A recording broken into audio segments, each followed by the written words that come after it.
Je vous présente aujourd'hui notre 493e journal de bord. Jean-Marie Le Pen, bonjour. Bonjour. Alors, y a-t-il une leçon politique à l'élection très majoritaire de Laurent Wauquiez pour les Républicains et à la démission de Xavier Bertrand? Ou bien, tout simplement, est-ce que ce dernier voulait être calife à la place du calife, selon vous? Ce sont de très petits événements, tout cela. La victoire de Wauquiez était annoncée. Il faut dire qu'il avait un autre gabarit que ses concurrents et une volonté qui me semble correspondre un petit peu à la pente de l'opinion des Français, et même quand ils sont républicains. En ce sens que je pense que les Français souhaitent plus de dynamisme, plus d'énergie surtout, plus de volonté, plus notamment dans la lutte contre l'immigration sauvage et admise.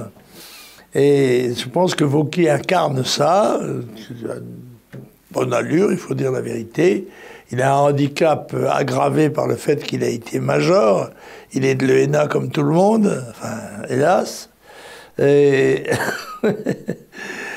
par conséquent, je trouve donc tout à fait normal qu'il ait obtenu ce résultat de la part d'un corps électoral qui doit commencer à être excédé des palinodies qui entourent la consultation.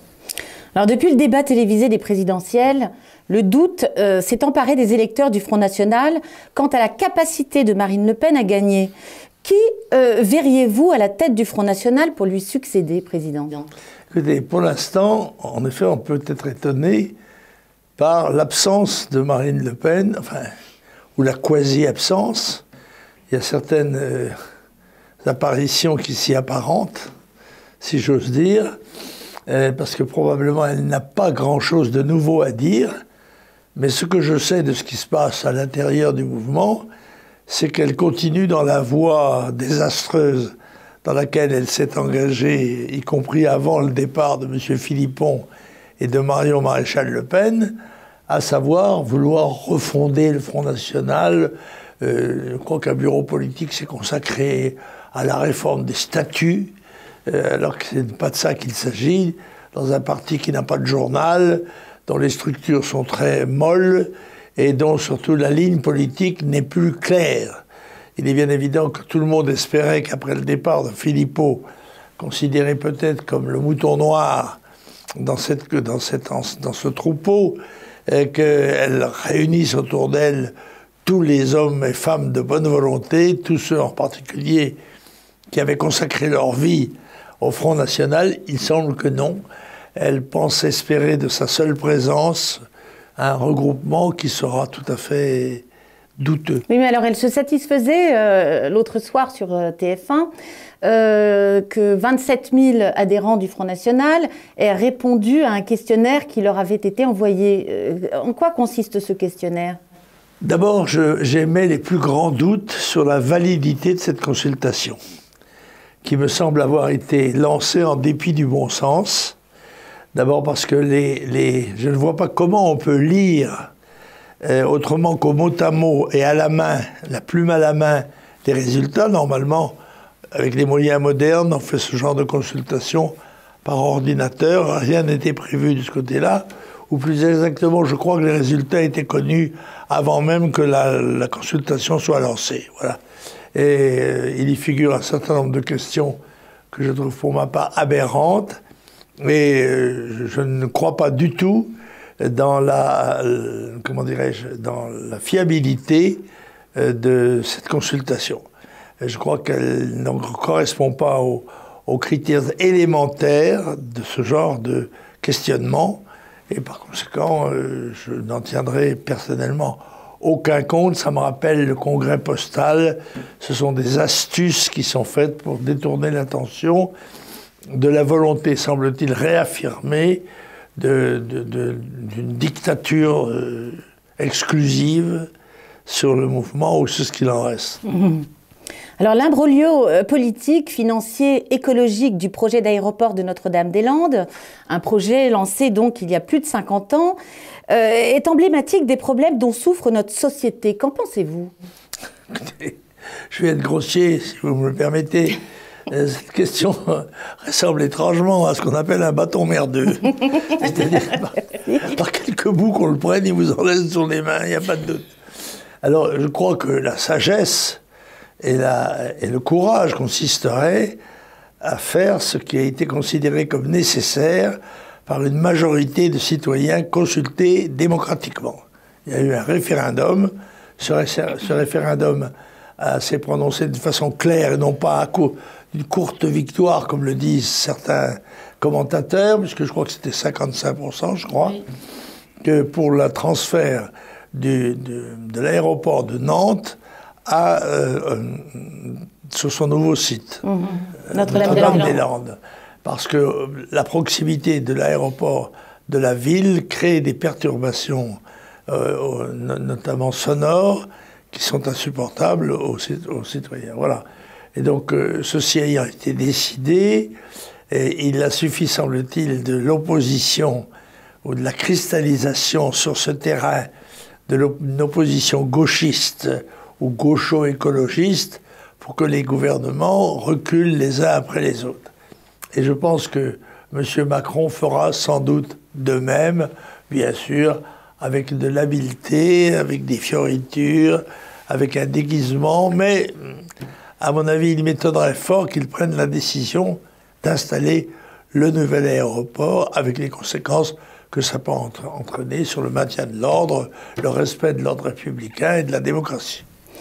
Alors, la capitale d'Israël, quels sont les enjeux ? Trump a affirmé, contrairement à la justice et au bon sens, que la reconnaissance de Jérusalem comme capitale favoriserait le processus de paix. Qu'en pensez-vous ?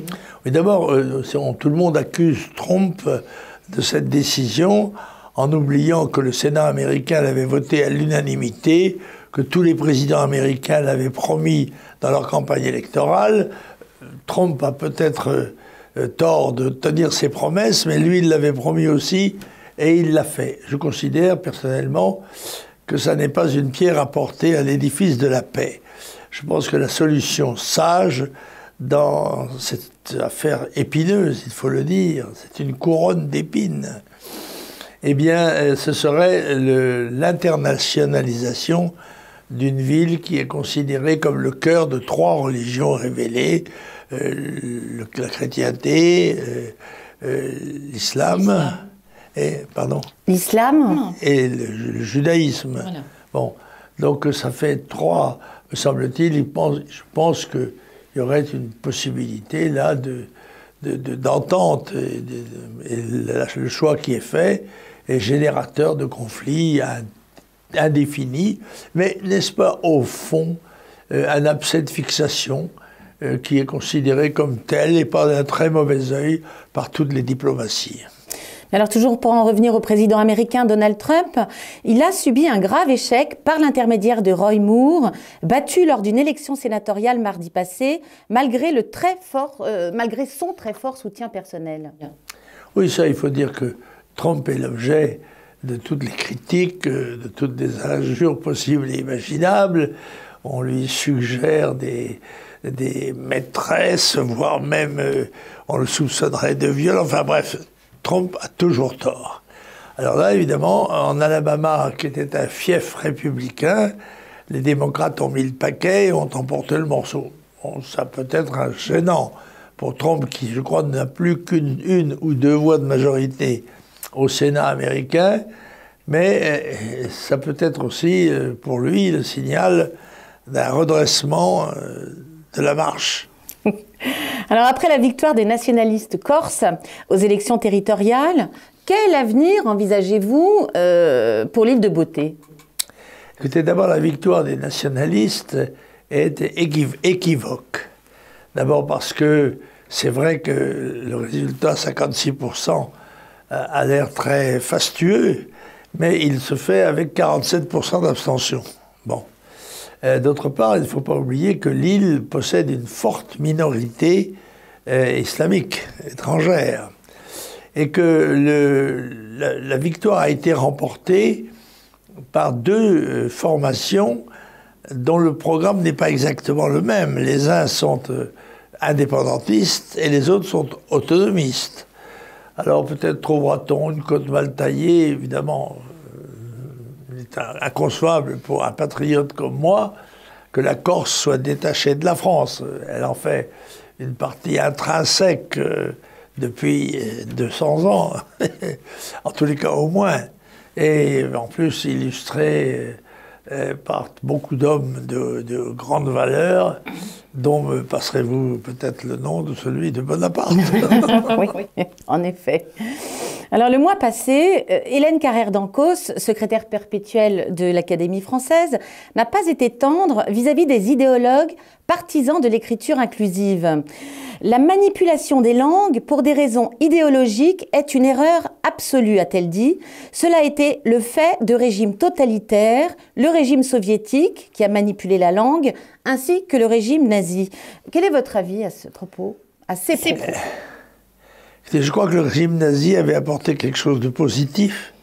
Attention, j'espère que je ne prends pas trop de risques en supprimant l'écriture gothique, en la remplaçant par l'écriture européenne, en quelque sorte. Mais je ne sais pas quelles sont les autres manipulations qu'il a imposées, mais c'est le peuple qui crée la langue, et c'est lui qui doit être respecté. Et les idéologues du langage, en particulier ceux qui promeuvent à toute occasion des réformes, des changements, sont à condamner. Je suis, moi, pour le maintien de la belle langue française, en n'oubliant pas, comme je l'ai fait remarquer l'autre jour à Radio Courtoisie, qu'elle peut être aussi le vecteur de l'immigration. Alors Jean-Michel Blanquer, ministre de l'Éducation nationale, a tout récemment déclaré qu'il voulait, dans la sphère de l'enseignement, créer plus d'autonomie des acteurs, plus de liberté, plus de pouvoir d'initiative. Ce n'est un secret pour personne que c'est un sujet qui vous tient énormément à cœur. Pouvez-vous nous redire vos propositions de réforme à ce sujet ? Écoutez, il faudrait d'abord que les jeunes Français apprennent à lire, à écrire et à compter. Parce qu'ils en sont dissuadés, pas seulement par le laxisme et le laisser-aller d'une certaine partie du personnel de l'éducation nationale et de la société tout entière, mais parce que les évolutions technologiques font qu'ils perdent l'habitude de la manipulation à la fois manuelle et linguale, dirais-je, de leur langue maternelle. Et ça, c'est tout à fait détestable. Et un effort doit être fait pour établir ou maintenir les cadres qui ont jusqu'ici permis à cette langue de se perpétuer, de se maintenir, de s'enrichir et même de s'améliorer. Par conséquent, la peste soit de ces gens qui viennent nous introduire des problèmes relatifs à l'égalité homme-femme qui compliquent les choses. La langue doit être parlée d'abord à la maison, ce qui n'est pas le cas pour un certain nombre de Français de papier. On va à l'école, c'est vrai, parce que c'est obligatoire, mais à la maison, on parle arabe, voilà, ou une autre langue que le français. Or, ce qui est intéressant, qui est essentiel, c'est que cette langue soit le moyen de communication commun de toute la population, car c'est à partir des, des différences d'interprétation des mots que se créent quelquefois les conflits les plus dangereux. Alors, la tragédie du bus scolaire de Milas, qui a eu lieu hier après-midi, ne vous a pas échappé. Président, vous vouliez dire un mot à ce dramatique sujet? Oui, ben écoutez, bon, la vie est pleine d'accidents, hein, c'est sûr. Et il me semble que la traversée des passages à niveau n'est pas convenablement protégée. Et en particulier le système du clignotant, qui très souvent n'intervient que peu avant le passage du train, doit être remplacé par un feu rouge qui doit être en place largement suffisamment avant l'arrivée du train pour que les voitures le voient et le temps de s'arrêter, même si ça doit leur faire perdre quelques minutes, il vaut mieux faire perdre aux gens quelques minutes que tout le reste. Ah ben, je vous remercie infiniment, cher Président. Je vous en prie, ma belle. À très bientôt. Faites votre crèche. Elle est faite. Très bien. Au revoir. Ne mettez pas le petit Jésus tout de suite. Il est caché.